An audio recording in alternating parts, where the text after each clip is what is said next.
Thank you for tuning in. In this video, credit repair secrets revealed, info the credit bureaus, banks, and debt collectors don't want you to know. We're going to cover a whole lot of information on today. I'm going to put you up on some free game things that I know that most people just don't know, knowledge that I've acquired over the last 13 years helping my clients. I'm getting ready to just unload a bunch of free information on you today, and I know that you'll be grateful for it, but make sure you apply what you learn. Okay, so I promise you in this video that if you apply this information, you will see results. And what I mean see results, by removing negative accounts, you'll be able to stop debt collectors. You'll be able to transform your credit and your life within the next 4 months so you can get the things you want and need without wasting your time or money. There's a whole lot of free information out here on the internet. Some people are not qualified. I'm not here to point fingers at those people, but some people are not qualified to give the information that they're giving, and they're giving partial information and misinformation. But I'm getting ready to give you the truth, the whole truth, and nothing but the truth. Things based off of experience that I've learned being in this business, and just kind of devoting my whole life to credit repair, credit building. So I'm getting ready to just unload a bunch of information on you that you can use, and resources. So this video is for you if you want negative accounts removed from your credit report, even if you did not pay those accounts, charge-offs, collections, repossessions, foreclosures, student loans, and a whole lot more. This video is for you if that's what you're looking for. Also, if you're being harassed by debt collectors and you want them to stop calling you or stop reaching out to you, this video is for you. If you need to improve your credit for an upcoming purchase, or even within the next 6 months or so, to buy a home, purchase a car, rent an apartment, apply for a job, or anything else that you're looking to utilize your credit for. Okay, so if you've tried to repair your own credit, or you've hired a credit repair company and you didn't get the results that you're looking for, this video is for you. Okay, so most people are facing 3 problems, right? One, they can't get what they want and need due to credit. 2, their living expenses are higher because of their credit and they are wasting a lot of their income. Or either 3, their credit issues have been an inconvenience and caused unnecessary stress in their life and their relationship. If that's you, we can help to solve that issue. I'm going to give you some concrete, tried, tested, and proven information that can help you resolve any of those 3 issues if you're facing them today. Okay, so just a little bit of backstory, and I'm going to make this real quick because it's really not about me, but you need to know a little bit about me to know that I'm qualified to give you the information that I'm giving you.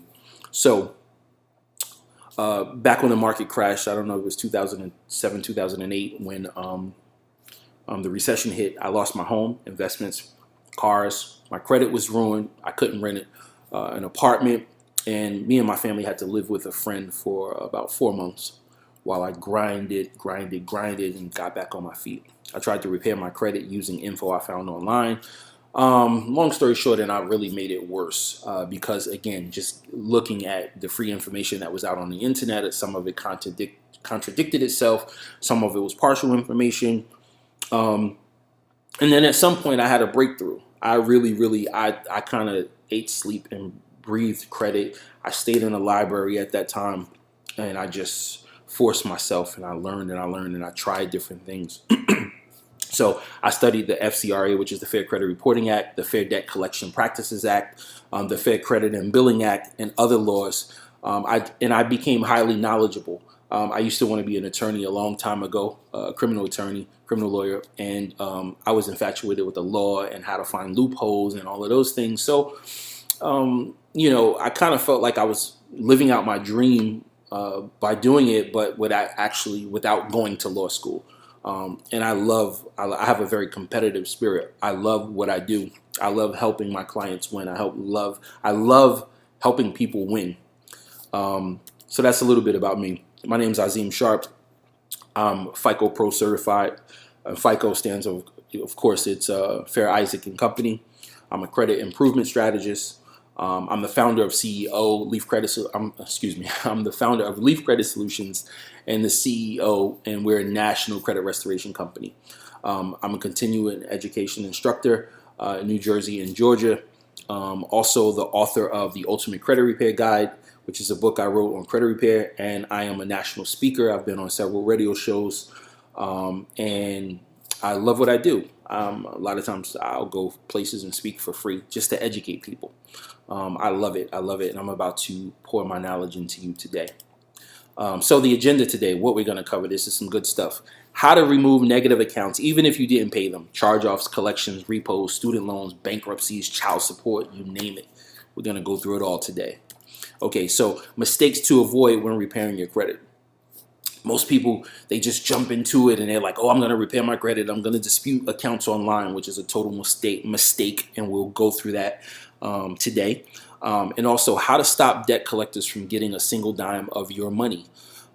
Because there are laws that protect you. Even if you owe a debt, there are laws that protect you as a consumer. And I'm going to show you how to stop debt collectors. And I'm going to show you some proof, hardcore proof from clients who owed $7,000 and $10,000, in some cases higher, and how I was able to get that debt collector to stop collecting from them because they didn't have a legal right, because there were laws that were being violated.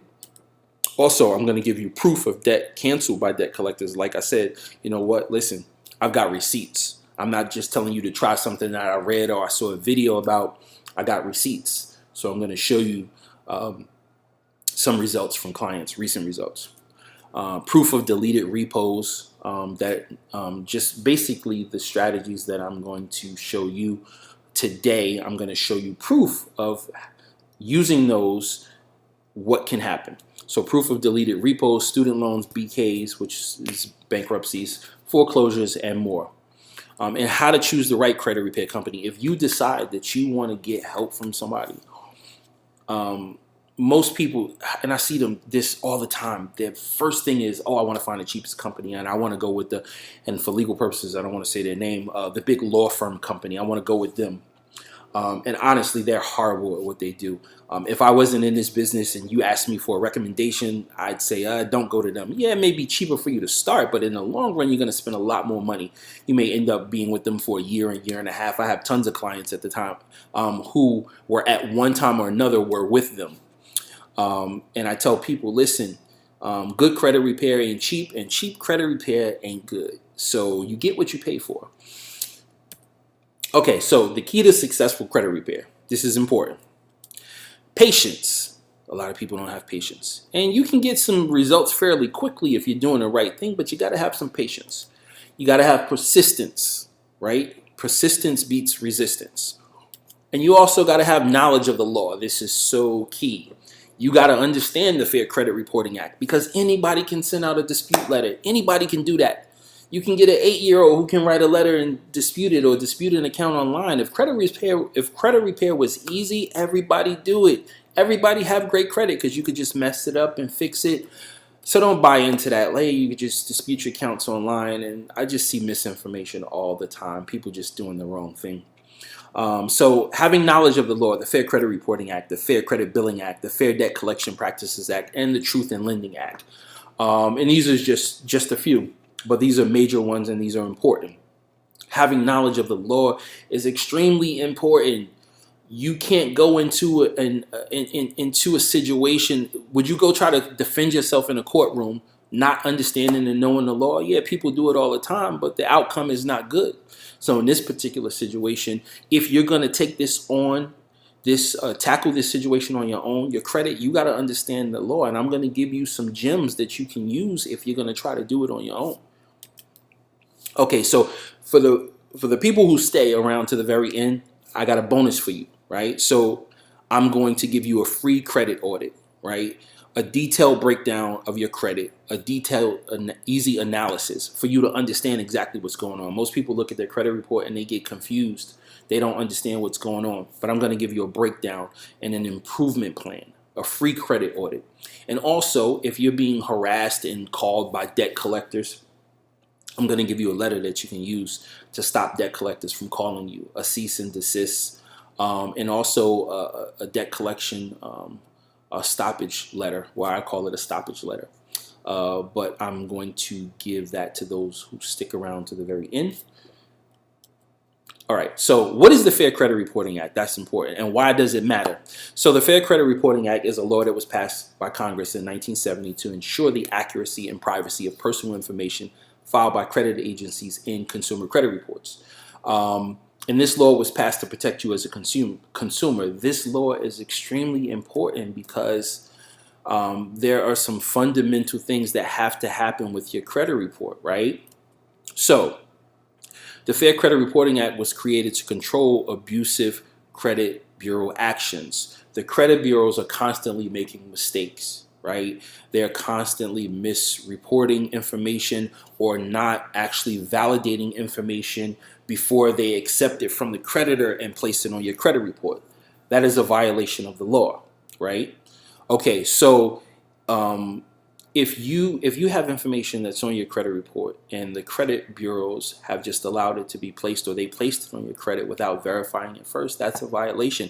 The law states that everything on your credit report must be reporting 100% accurately, right? It must be 100% verifiable, and it must be reporting within the allowable statute of limitations. And if it doesn't meet all three of those requirements, then by law it can be removed. But in order for that to happen, it's got to be disputed or challenged.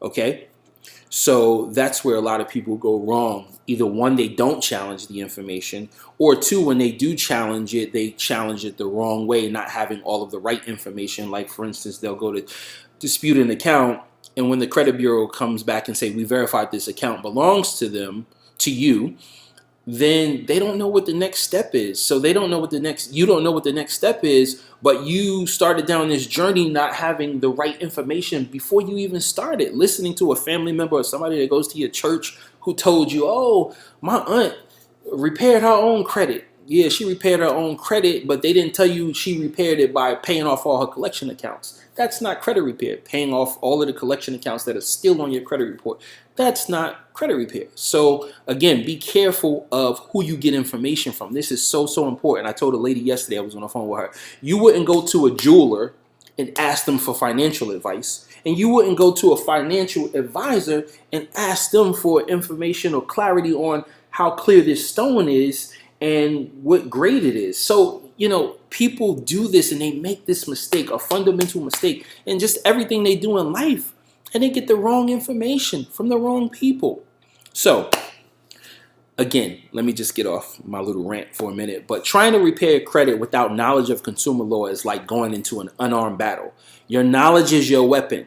So you have to understand who the credit bureaus are, who they are, understand what they do, the credit bureaus, and you have to understand how they affect your life, how they impact your life. This information, you can't do anything without credit. You can't rent an apartment, a lot of employment. You can't get a job. You can't do anything without credit. Your credit follows you everywhere. In this video, I'm going to go into some deep information about other bureaus that most people don't understand and they don't know about. Where you can find evictions on your credit, how to get those evictions removed from your credit report, because that's public information.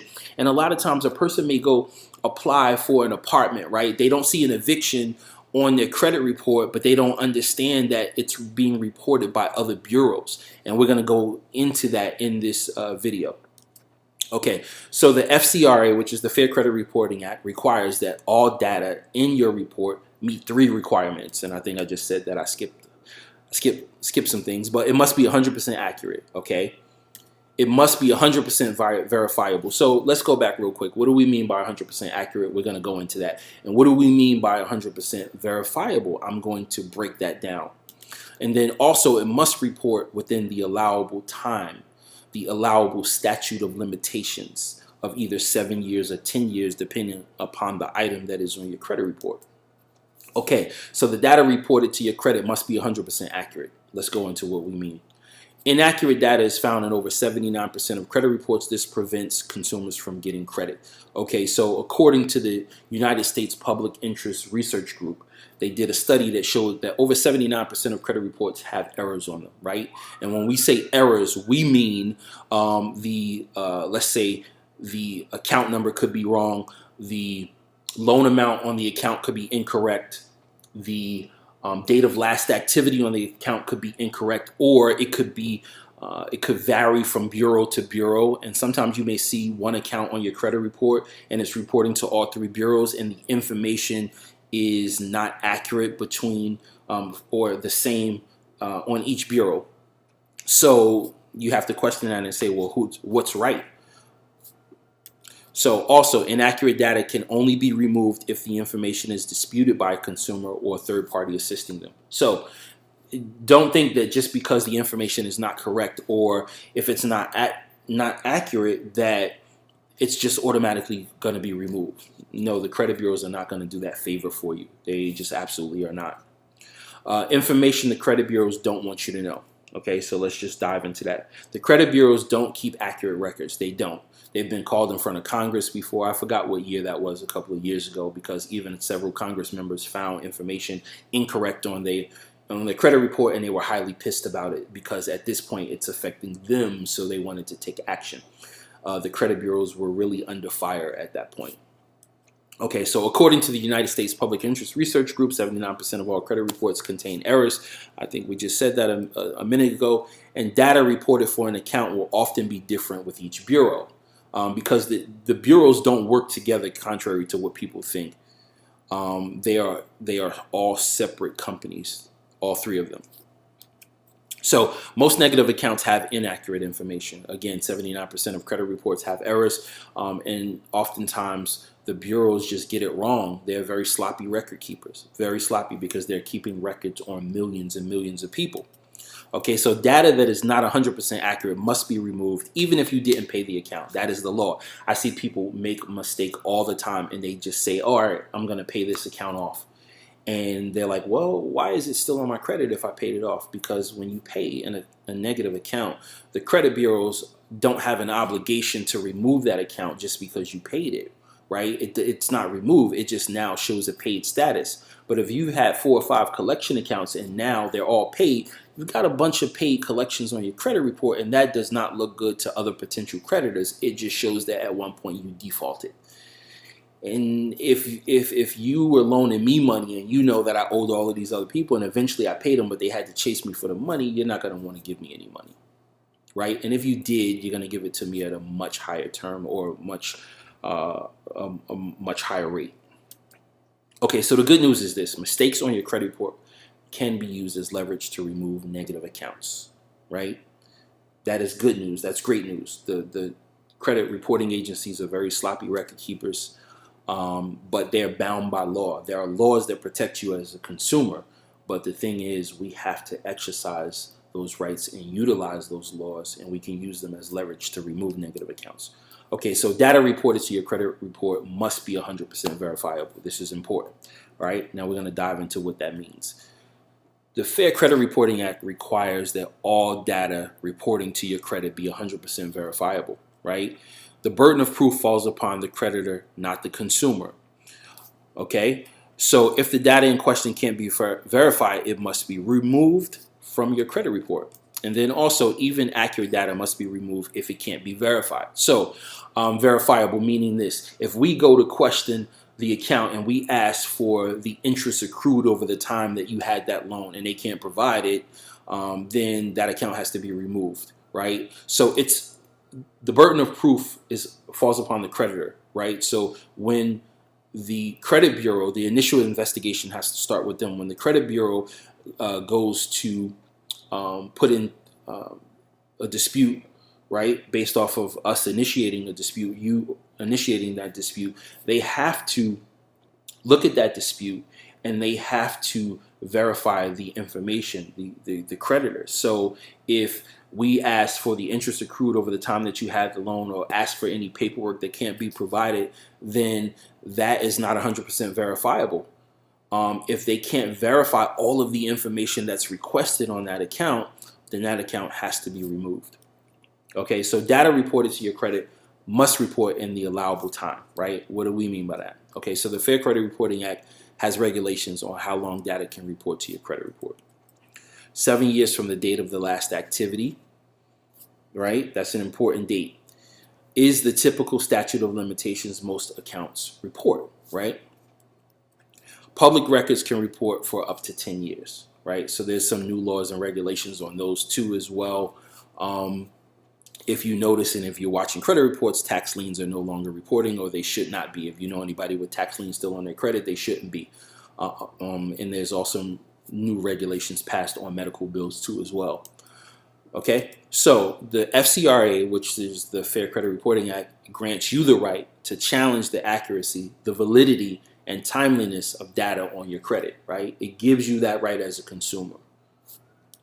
So don't rely upon the credit bureaus to check the accuracy of data on your credit, right? So the credit bureaus are constantly making mistakes.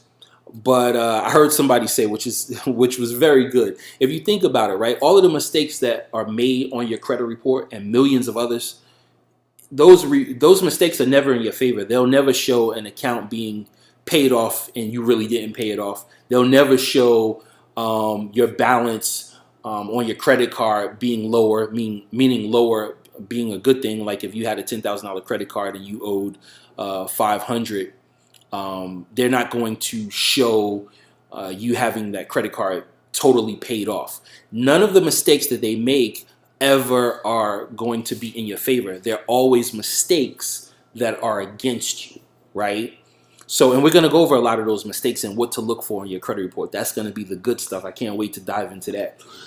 Again, I'm going to unload some information on you that is very, very powerful information that I've learned over the past 13 years and that I've taught my clients and that I have taught others in a lot of other videos that I've done. So just stick with me. Okay, so what kind of mistakes can occur on your credit report? This is good stuff, right? So the details of an account not reporting accurately, right? That's important. So that is a common mistake that you'll see on credit reports. Accounts reporting that aren't yours. That's not so common, but I've seen it. Like I have a client now, his brother's information is reporting to his credit, and he has items that are on his brother's credit, and it's just, a lot of mistakes that could be avoided, that the credit bureaus are just, like I said, they're very sloppy record keepers. So accounts you paid off not showing as paid off, that is a common mistake. And also accounts you applied for but did not open showing as opened. All right, and discharge bankruptcy still showing pending. Employer information being incorrect. That is a very common one that I see. And your home address incorrect. These are just a couple of mistakes that you'll see on a credit report. But any of this information can be used as leverage to remove negative accounts. Negative accounts, regardless of what you think or what you've heard, they do not have to remain on your credit report for 7 to 10 years. And and you don't have to actually pay them off for them to be removed, right? Now, if you want to take the moral high road and high ground, I'm not here to tell you what to do as far as that's concerned, but understand that there are laws that protect you as consumers, just like there are criminal laws that protect people. You have a right that if you had a ticket to go to court and fight it, and make a plea, and you have the same rights with your credit. But most people they don't exercise the rights that they have, and they're misinformed about their rights. Okay, so this right here, let me just show you this. This is a proof of results from a client, right? And this client had civil judgments. They had negative accounts from Convergent Outsourcing. If you see here on the screen where it says description, by law, we have to wipe that out because it has like last digits of account numbers. But these are accounts that were disputed that we had permanently removed from the credit record. Permanently removed. It's not like, hey, they get removed and then they're back in 60 days. That's not contrary to what you think, items don't are removed from your credit and then come back on your credit if they're done the right way. Now, and I'm going to cover that too in this video, a big mistake that people make is disputing online, because they can actually place the item or the account back onto your credit if you dispute it online, and we're going to go into that in detail a little bit later. Okay, so here's another one. These were federal servicing loans that were deleted from client's credit report. Now, how the credit bureaus make big profits from credit errors, right? So it is in the credit reporting agencies, or some refer to them as the credit bureaus, the big three, they benefit off of bad credit. It's sad to say, but they do. And, I could go into deep detail and do a deep dive into that another time, but we're just going to scratch the surface and cover that today. So credit bureaus furnish data and keep records, right? So they keep records on you, me, everyone else. right? And then lenders, they purchase that consumer data from credit bureaus so they can make money offering loans. So ABC company goes to the credit bureaus, they go to TransUnion or Experian, and they'll say, hey, I want to purchase this information. We're opening up a new car dealership here in Sandy Springs. And they want to purchase that information from the bureaus. So the bureaus provide that information for a fee, and they're going to buy it in bulk. Let's say they buy, 5,000 names, the information. But when they go to buy that information from the credit bureaus, they don't want information of borrowers who have a 780 score. And again, it's not all about the score, because you can have a 780 score and only have 2 trade lines on your credit report and only had that are 3 years old. So it's not just score, it's about your history. But they can go to the credit bureaus and say, this is the type of information that we want. Now, they may not want people who have horrible credit, and they don't want people who have what I call smooth vanilla A1 credit with 800 plus scores, because those people with 800 plus scores are going to want to sign and drive. They're going to want the best interest rate possible, no money down. You're going to really have to fight for that business. So those companies who are buying the data from the credit bureaus, they want people who have so-so or what I call mediocre credit, maybe a 680 credit score, a couple paid off loans. They've got some dings on their credit, but that company, that lender is going to make they're going to make so much more money off of them. So just think about this. The company is buying the information from the credit bureau, right? And they want information of people with so-so credit. So the credit bureaus are going to sell them that information at a far higher price, right? And people with bad credit, they're going to sell them that at a far higher price. Whereas though people who have they have credit that is really good, they can't really sell it for as much information. So if the credit bureaus are selling our information and they profit off of people with bad credit, don't you think it's in their best interest to keep these errors on your credit report? Why do you think they don't want to fix this? And again, that's a whole nother topic, a whole nother situation, and I can go into some deep things on that and hit you with a lot of statistics and facts. But I just wanted to let you know that it's not in the credit bureau's best interest for you to fix your credit. They don't care. They want to misinform you. They want to keep you in the situation that you're in. So credit bureaus charge lenders more money when purchasing consumer credit data with poor or mediocre credit. All right. And then lenders pay more to the bureaus for this data because they make more from low scores and mediocre credit borrowers by charging higher interest rates. I basically just said that, and I'm just showing you the bullet point here. Okay, so what is the Fair Debt Collection Practices Act? Why does the FDCPA matter? So federal law that limits the actions of third-party debt collectors who are attempting to collect debt on behalf of another person or entity. That is what the Fair Debt Collection Practices Act is. Okay, so debt collectors, collection agencies, are notorious for unethical practices that violate the rights of consumers so they can collect the debt, right? So you can use the violations of the debt collectors as leverage to have negative accounts removed, right? So the government had to step in and pass laws to protect consumers because, at one point in our history in America, it was like the Wild Wild West. A debt collector could ring your doorbell, they could call your neighbor, they could just do whatever it is that they wanted to do. But the government had to come in and set regulations upon them so they couldn't just come in and just do what they wanted and say what they wanted and call people's place of employment and come and take items from them. But what the things that they did were harsh. They were very aggressive, so the government had to step in and regulate, and they passed the Fair Debt Collection Practices Act. It had to be fair.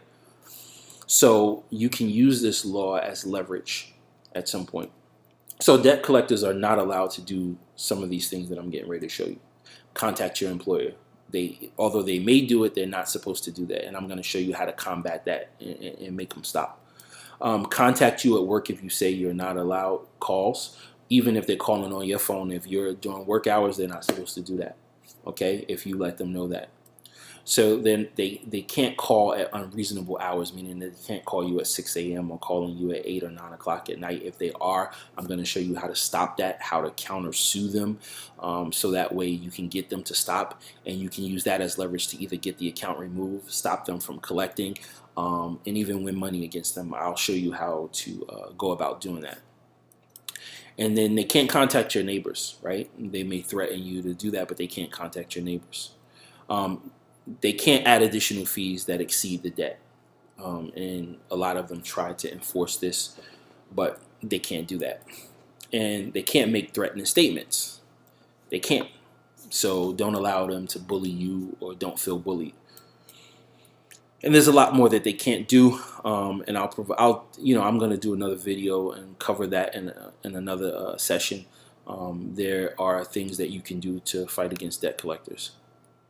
Okay, so debt validation. When initially contacted by a debt collector, the first thing you should do is demand validation of the debt. This is your right under the Fair Debt Collection Practices Act. Okay, you have a right to ask for validation.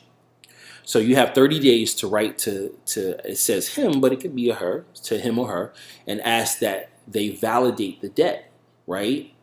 And we're going to go into a little bit more detail about what to do and how to do that. And I'm going to provide you with a letter also that you can use. So you want to request the following from the debt collector: the name and address of the original creditor. This is important. You want a copy of any judgment regarding the debt and evidence in writing. And you want to request that they send anything that supports the debt, okay?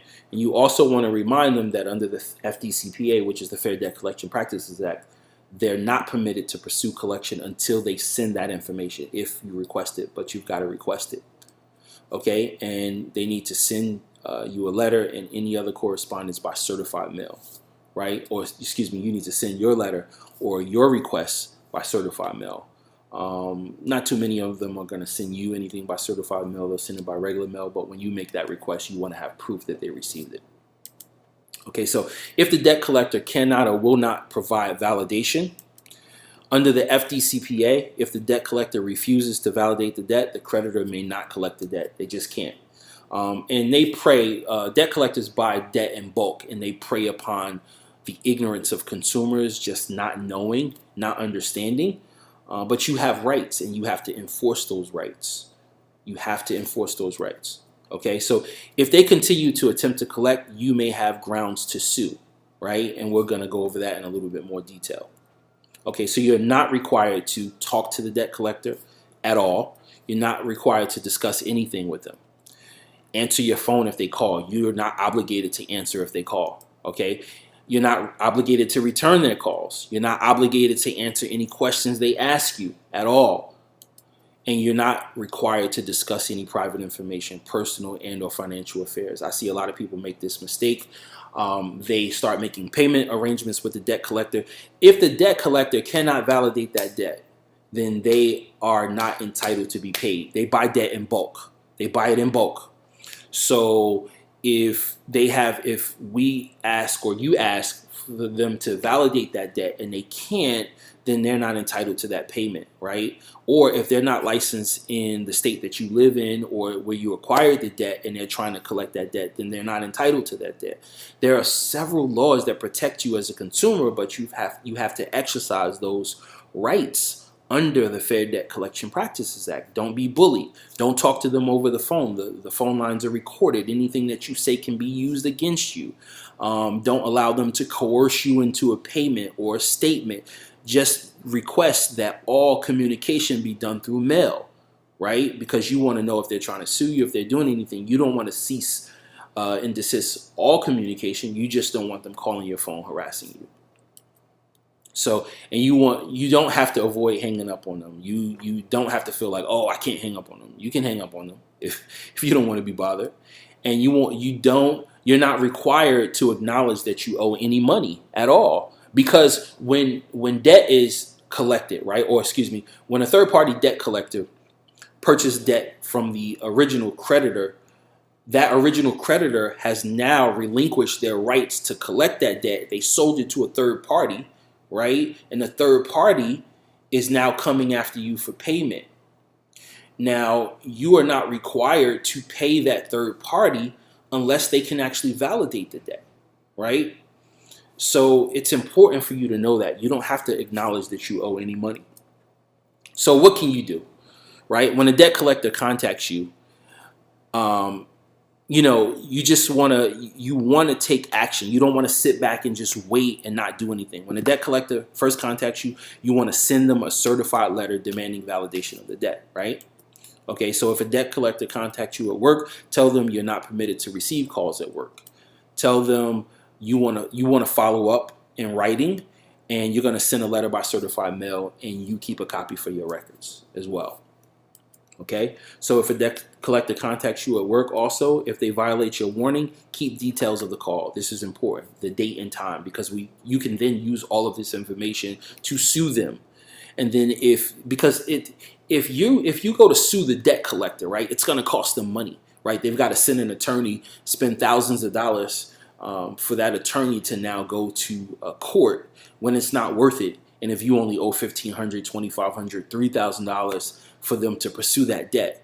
So if they're violating the law, you can use those violations as leverage to get that account removed from your credit, get them to stop the collection process, or even win money against them. So you also get an FDCPA attorney and provide proof of violations if they are constantly violating the law. FDA stands for Fair Debt Collection Practices Act attorney. And there are some attorneys, FDCPA attorneys, this is all they do. This is what they specialize in. If you need a recommendation, I can give you one. I'll post it under this video of a good FDCPA attorney that you can contact. So, has a debt collector contacted you? What you want to do is send the debt collector a cease communication letter. You have a legal right to cease communication, all right? But you don't want to cease all communication. You just want to cease phone communication.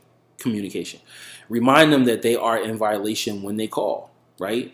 And after they receive your cease and desist letter, they can only contact you to tell you they are no longer pursuing the debt, right? Okay, so if the debt collector ignores the cease communication letter, get a recorder and record the phone calls. It's hard to do it from your phone if they're calling, but get a separate recorder because you can use this as leverage. It'll save you a lot of money. I don't know, you can get a recorder for $20, $30, $40. Get one online for probably cheaper than that. Get a used one. And when they call, don't pick up the phone until you know who's calling. Most answering machines will allow you to hear a message as it's being recorded. Caller ID can also be helpful, right? And then if it's the debt collector calling, do not pick up the phone, right? And if they're calling you all types of hours, leaving all types of messages and ignoring things and they're in violation, you want to document this process, right? Now cross your fingers and hope that they're stupid enough to make threatening, harassing, untruthful, or other prohibited statements that will be recorded on your answer machine, or if you have a cell phone, a voice message. Now you've got documented irrefutable evidence that the debt collector has acted illegally, right? And some companies are notorious for it. Some companies are notorious for violating the law, and they have several lawsuits against them, right? Now you hire a lawyer and sue him. If you don't know a good FDCPA, which is Fair Debt Collection Practices Act attorney, let me know. I'm going to put maybe at least 2 that you can choose from under this video here. All right. If your lawyer decides you have a case against the debt collector, you may be able to collect damages, including statutory damages up to $1,000, which is not a lot of money. But at the end of the day, you could go from owing money to getting that debt canceled to now receiving $1,000. I've had this happen with clients. Attorney's fees, actual damages that include damages for emotional distress, medical expenses to treat that distress, payment of a debt collected illegally, such as debt prohibited under the statute of limitations, any lawful taking of property that they've taken, and charges for phone calls the debtor was tricked into making, right? Any phone calls that you were tricked into making. So if your lawyer decides you have a case against the debt collector, it should be noted that the actions above will not excuse you from the debt, nor will it protect you from a lawsuit to collect that debt, but they will help protect you from egregious actions by debt collectors. Okay? So know the law and know your rights. If a debt collector has been harassing you, not only can you stop him, you can turn the tables and go after him in court. And they don't want that. You can go after them in court. You can turn the tables and reverse the tables. All right. So this right here, what I'm showing you is a proof of result. This client owed a debt for $7,200.42.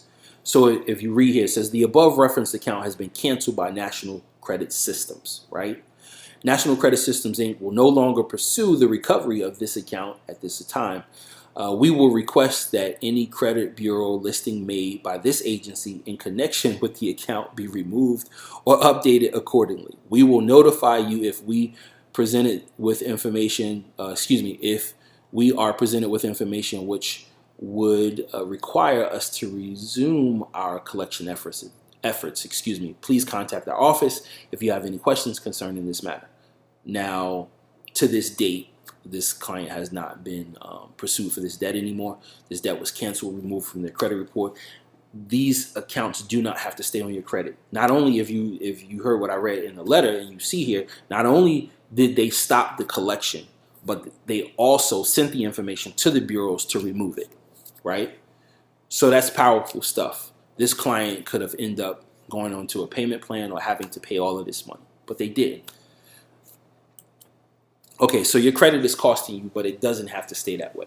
A lot of people, they just do nothing in hopes of the situation going away. I'm not going to look at my credit because I know my credit is bad. I don't want to address the issue, so I'm just not going to look at it. I'm not going to address the issue until I need to go get an apartment, or I'm trying to buy a house, or I'm applying for the new job position. Don't wait. Time is not on your side. Time is not your friend, right? You don't plant a seed and eat the fruit the same day, right? Don't wait until you get in a situation until you desperately need your credit. You don't want to do that, right? You want your credit is money, right? Your credit is your time. Your credit is freedom, peace. Don't allow it to cost you any of those things. Relationships, I've seen it cause problems in relationships and marriages. Credit and money, credit and finances. It's just,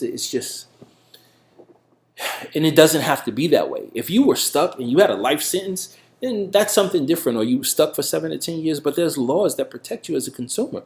But we've got to exercise those laws. We've got to exercise that right. So 3 important steps when repairing your credit. This is important, right? This is good stuff. Number 1, start with the standard dispute with the credit bureau. This is important. You don't start with the creditor reporting the information, but you start the dispute out, right, with the credit bureaus. Then the second thing we do is request validation with the debt collector. Point out a factual error, the loan amount, the date of last activity, the account number, something that's wrong. Remember, over 79% of credit reports have errors on them. So there is likely errors on the credit report, right? And then there are a myriad or a whole host of other things that we can dispute. You don't want to dispute that the account is not yours. I see people make that mistake a lot. Because once you do that, now you've canceled out any other argument that we could make to get that account removed, because now you lied and said the account was not yours. We can use factual disputes, meaning that we're basing that dispute based on facts. We don't have to lie and say the account is not yours, it doesn't belong to you. And then be persistent, aggressive, and timely. Demand MOV, method of verification. If they come back and they say that we verified this account belonged to you. Well, what was your method of verification? How did you verify the account belonged to me, right? Demand a reinvestigation. File a complaint. Too many people go into credit repair not understanding credit repair, what it takes, not understanding the laws, the Fair Credit Reporting Act, the Fair Debt Collection Practices Act, the Fair Credit and Billing Act, not understanding these laws, right? The Fair Credit Reporting Act is over a 200-page document. So even if you read it and you're like, okay, well, I don't understand this, then you shouldn't tackle repairing your own credit. And you shouldn't listen to someone say, hey, you could just file a dispute online, because if you file a dispute online, at any point they can place the account back onto your credit. And there are portions of your rights that you actually waive when you dispute an account online versus sending it out in mail. Disputing accounts online were created for the benefit of the credit bureaus because it saves them money, because a human being does not have to touch that, right? They automated that process. They gave you the gun to shoot your own self, not knowing that it was harmful to you, right? Well, you not knowing that it's harmful to you. They knew, but it was for their benefit. right? And you thought, I guess some people thought they were trying to help them, and oh, this is convenient. I can just submit this dispute on my own. No, that's not the case. Okay, so you have a choice. Do nothing, continue stress, credit denials, higher rate interest loans, or you can do something and you can have a better quality of life. Credit approval, zero interest rate loans. Your credit does not have to stay in its current situation. You are not stuck with bad credit or mediocre credit for the next 7 to 10 years. And when I say mediocre credit, even if you got a 680, you've got mediocre credit. Study it. If you look at what a good credit score is and look at the credit chart and see what a good credit score is, right? Don't be satisfied with just, oh, I needed a 620 to buy a house and I was able to buy a house. But if you went into a dealership, they still want you to put $5,000 down because your credit is still bad. You bought a house, but you still got bad credit. Let's call a spade a spade. I've been here. Listen, I've had repossessions, foreclosures, all types of stuff. So I'm not here to point the finger. I'm just here to educate you on what is what.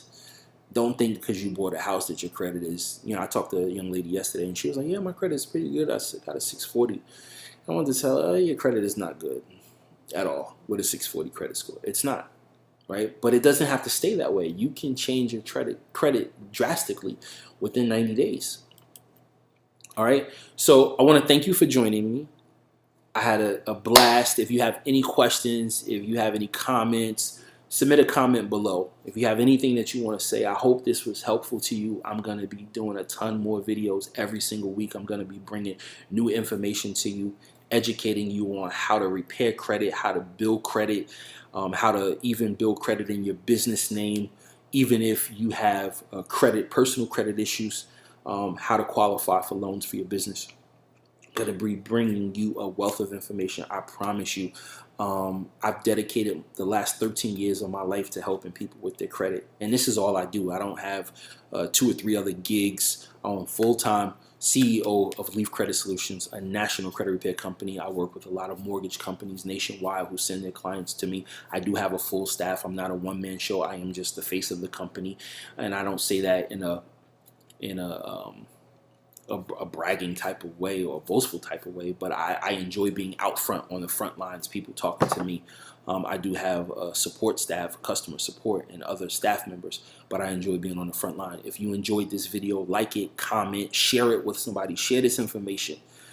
Don't be selfish, share the information. Thank you for watching.